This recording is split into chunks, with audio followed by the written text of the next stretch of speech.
wanting to take care of me. It just wasn't the case. So I started seeing a therapist at the age of 10 because I was kind of in the middle of a messy divorce. And I got diagnosed with depression, and I went right on Prozac.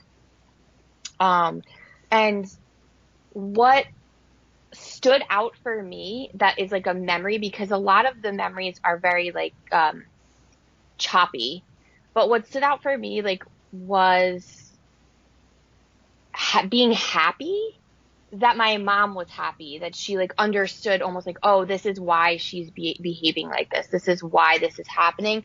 And so like I felt happy too, but looking back, I don't know if it was just like a byproduct of my mom being happy or if it was like my relief, like my own relief.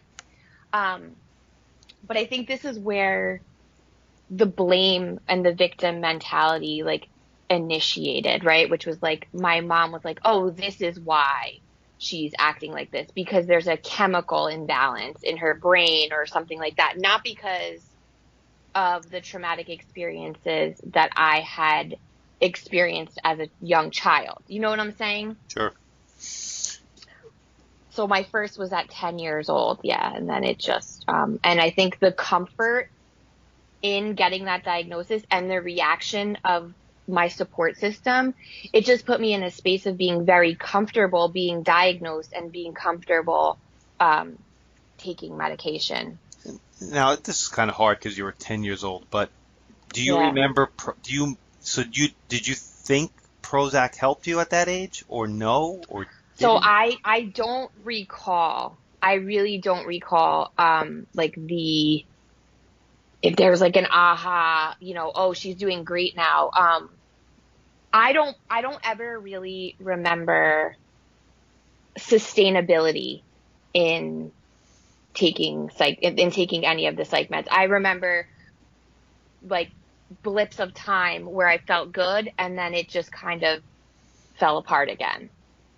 And I don't expect you to know this answer, but I take care of a lot of patients and I take care of a lot of kids, and a lot of times parents put their kids on medication because their doctor tells them to, and then I start looking into the drug, and there's no research at all that it's safe or even effective for kids. Do you have any idea if that's the case for Prozac for a 10-year-old? I honestly have no idea. When I started like to realize that there was potential negative side effects and stuff like that, I chose actively not to look into them, because I'm the type of person that if I read something, I almost would manifest that symptom into my life, right? Like if I saw that this could potentially be a side effect, I'd be like, oh, I had that this is happening to me. So when I was young and I was taking it just blindly, I didn't look at it. I never read a label. I just took it and I did it because I was told to do it. And then once I came off and decided to come off, I didn't dig into, the potential negative side effects of it. So I don't know that answer about children. So was